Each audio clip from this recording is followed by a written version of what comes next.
mempresentasikan hasil dari kerjasama kelompok kami yang berjudul Perilaku Keorganisasian. Sebelum memasuki materi, saya akan memperkenalkan anggota kelompok saya. Saya sendiri Tiara Aulia Putri sebagai moderator, dan di sebelah saya Nazwa Ramadhani, Fitrawati, dan saya Erika Desma Fitriani. Saya Surjani. Baiklah, pengertian organisasi merupakan studi tentang bagaimana individu dan kelompok bertindak di dalam suatu organisasi untuk merencanakan dan aktivitas dari organisasi tersebut. Ada tujuan adanya perilaku organisasi, memahami tradisi dan mengendalikan perilaku manusia seperti meningkatkan efektivitas dengan bekerja sesuai peran untuk mencapai target, meningkatkan produktivitas dengan menciptakan lingkungan kerja yang adil, jujur, harmonis, dan terhindar konflik. Berikut hubungan perilaku organisasi dengan manajemen.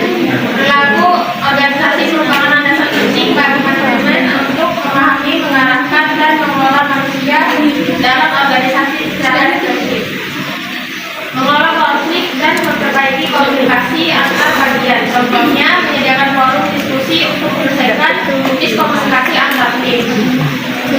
Dengan memahami perilaku organisasi, manajemen tidak hanya fokus pada tujuan, tetapi juga menetapkan lingkungan kerja yang kondusif, manusiawi, dan berkelanjutan. Berikutnya, mengapa perilaku organisasi? Berikutnya, faktor yang mempengaruhi perilaku organisasi. Yang pertama yaitu perilaku organisasi dipengaruhi oleh empat faktor utama, yaitu faktor individu,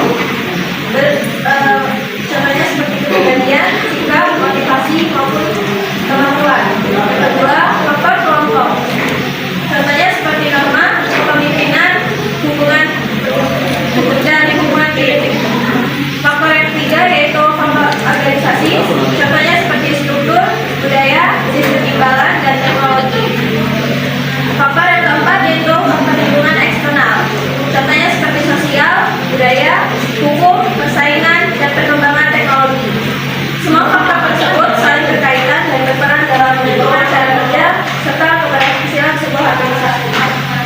Berikutnya, mengapa perilaku organisasi itu penting? Yang pertama yaitu untuk mengurangi konflik antar tim.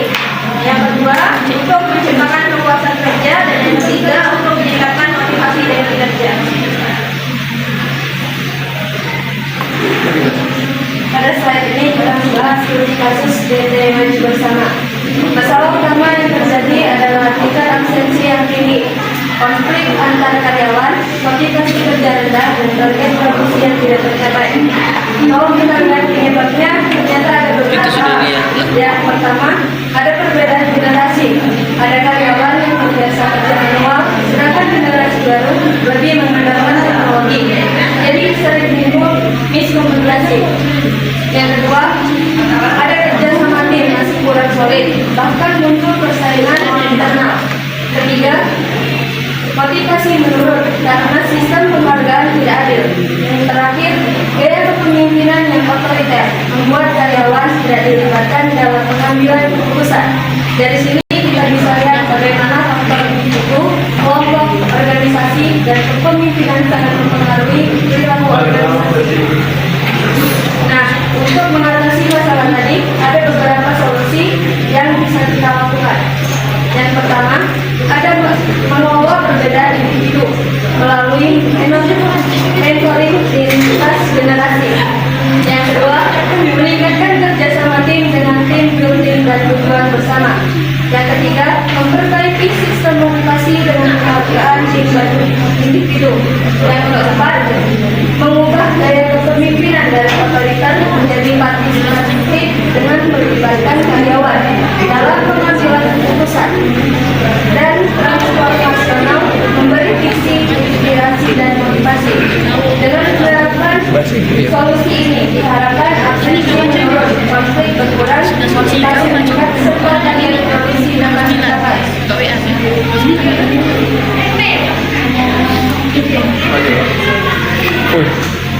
Selesai sudah pemaparan materi. Silakan karena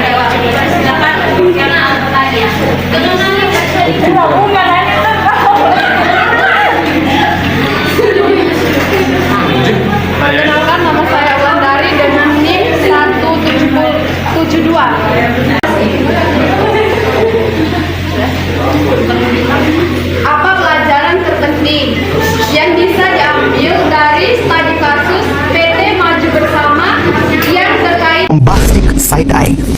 Emotional offensive side eye.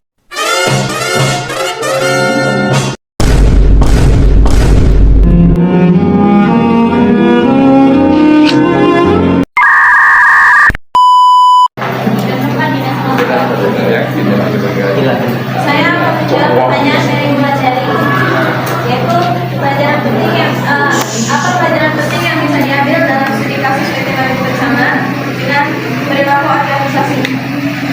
Yaitu dari kasus ini kita belajar bahwa perilaku organisasi bukan hanya teori, tetapi merupakan kunci nyata dalam mengelola manusia di tempat kerja. Jika aspek individu, kelompok, motivasi, dan kepemimpinan. Baiklah, nama saya Muhammad Azumudin dari kelompok 2 yang bertanya. Apa peran motivasi dalam perilaku ini? Kepemimpinan bisa memotivasi karyawan.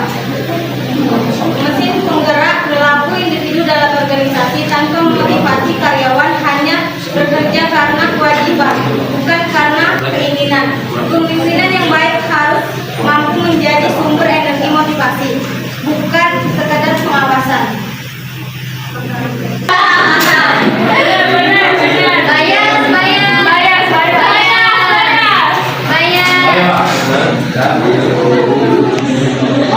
Perkenalkan, nama saya Bung Maya. Dalam manajemen, berikan contohnya.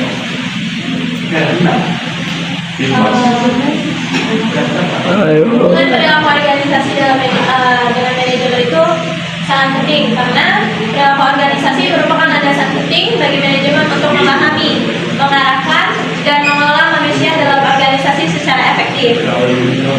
Bisa kita lihat contohnya ada di depan, yaitu yang pertama mengelola konflik dan memperbaiki komunikasi antar bagian sesama tim. Contohnya yaitu menyediakan forum diskusi untuk menyelesaikan masalah miskomunikasi antar tim. Oke, coba. Perilaku